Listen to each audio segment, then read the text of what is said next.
Let's be cool and edgy and button up our top button and not put a tie on or a bow or anything. And wear a baseball cap backwards because moo. Hey everybody, it's me, SDR Cow, and I'm back to do another rule. You know that moment when you almost knock your doll off of a table and you're like, oh, yeah, that just happened. So I'm back to do another BJD video. This one's gonna be a body review for a Limhwa Ellie. If I'm cocking my head to the side, I'm trying to reduce the glare of my glasses. So this is, Bit of a disclaimer, there is going to be doll nudity in this video. I have blushed her body, meaning if you're unfamiliar with the hobby, I have painted the chest piece and they have sculpted genitalia and chest areas. So again, if you find that a bit uneasy, go ahead and click off now. It's just a brief warning, there will be naked dolls. So let's start the video. This is my Limhwa Ellie. She is an SD-sized ball jointed doll. I'm gonna go ahead and put her stats on the screen now. If you wanna pause this to look at any of it, feel free to. Like I said, she's in the 60 centimeter range, and we're gonna kind of go from head to toe. A bit of just side note information, these magnets up here were done by me very hastily. They're for her horns. Normally you wouldn't have magnets on a doll when you receive it unless you get it secondhand, and even then it's not very often. Sure hope this is in focus. I can't see, I have a giant ring light in my face. Alright, so we're gonna start with the head, the range of motion for the neck joint per se. So like most dolls, she can turn side to side, up and down, and then her head tilts to the side. That is not her head. So there's one side, there's the other side, kind of your basic movement. I'll go ahead and turn her to the side so you can see up and down. You can see this line here, this is where her face connects, and I'll show you that next actually. For the most part, ball jointed dolls have two types of head systems. You have a head cap and a faceplate. So the faceplate is generally where the face comes off of the back of the head stays attached to the body. And a head cap, there's basically a line here and the back of the head just pops off. It's to access the eyes and potentially teeth if your doll comes with that type of detail. Most of the times they're held together with just a magnet and a little peg catching groove.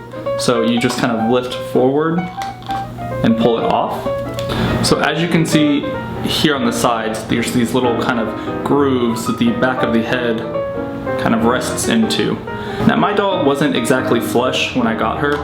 Her mold sits a little bit off, which is pretty common in an art type hobby. Nothing's going to be exactly the same. There's going to be some inconsistencies. So you notice this little magnet here and probably some glue if the camera's picking it up. I went ahead and I put them on both sides just to add a little bit of extra security for them. I generally don't trust a faceplate system. This is the inside of the doll head. This is where you place your eyeballs and your eye putty. It's a pretty simple system, not much of a hard thing to grasp, but that's it. I'm gonna go ahead and put her face to the side so we don't risk dropping it, and we'll continue. The next notable system is the knot. Ball jointed dolls come with several different ways of being strung, which they're held together with elastic bands. This particular one has a knot at the top and two bands that go all the way down to the feet, which is where the main section is held together.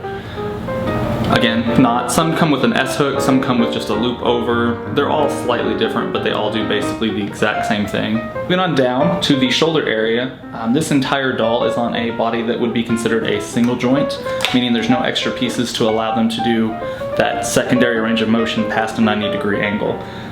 That being said, all of her positions and movements are generally going to be the same as any other single joint dolls. But for the sake of this video, we're gonna go ahead and show you all of them anyway. So, you clicked on it, it's your own fault. Joint system, 90-degree angle, and then if you turn, you can continue that motion upwards. So she has an average range of motion on her shoulder joints. Up, down, all around, pretty much anything that you would imagine for said joint. Moving on to the elbows, 90 degrees. That's the only angle you're gonna get between that and that. Moving on to the hand and wrist joint. Here's the hands. One of my favorite things about this doll are her hands.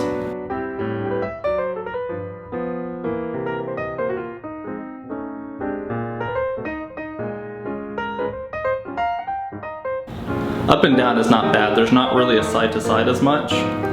just from the way the grooves are made. Since we're zoomed in, I'll go ahead and talk about this middle joint right here. I prefer a middle joint, just for the fact the pose is more realistic. You would more so bend this way on a realistic human being than having the joint underneath the bust, which I get that hides it better, but the pictures just kind of look a bit weird to me whenever you've got your doll slouching from the under breast area. Here I'm just going back and forth showing you side to side. Next I'll show you forward and back. Now this is basically her resting pose, and you can see that she arches very far back. This is a very stylized model-esque doll. She still has a decent range of motion forward and back. So this is back, and you can see we've got a lip here that allows her torso to catch, locking her into this position, and this is forward. Also another lip allowing her to catch that position. Moving down to the leg well segments, which is what this would be considered, her range of motion would be, this is up and the back one is down. I will show you in comparison on both sides so you can hopefully see. Now what's nifty about this is she technically has a way to lock her legs in. You can see this lip and this cut in the back. It's designed to sit right at the bottom to catch this 90-degree pose. I will say that it does not work very well, but it's technically there, they tried. So dropping down to the knee segment, single joint once again, this is her pose. That is all the way up and down, another basic 90-degree pose. These do lock into place, which is pretty nice in both positions up and down. So even though this doll doesn't have the greatest range of motion, it does have a pretty good locking engineering kind of incorporated into it to make it a more stable doll. And last but not least, the feetses. Resting position basically. This is down and that is up. As you can see, not a crazy range, however, it gets the job done. You can see this lip going down. That prevents the heel from going side to side. But again, basic foot joint, it gets the job done. Limhwa does include heeled feet.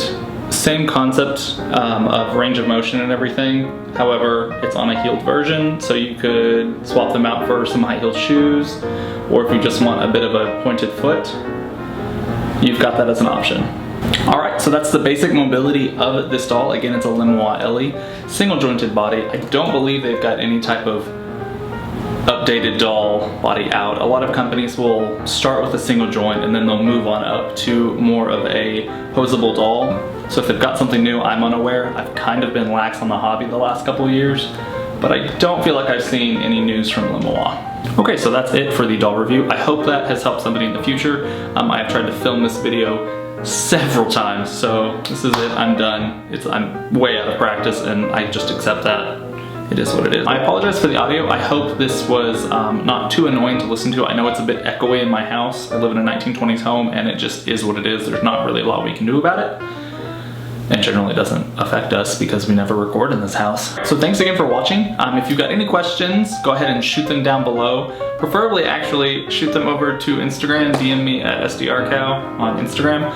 I check that way more than I will check my YouTube. I generally get very distracted on YouTube. That being said, if you do decide to leave a comment down below, I will eventually check it. It will get seen and I will respond. However, I've had comments that have been 4 years old that I've responded to. So if you need a fast response, again, shoot me a message on Instagram. I even still check my DeviantArt. So if you want to do that, I don't know why I check it. It's just kind of a habit. So yeah, okay, goodbye.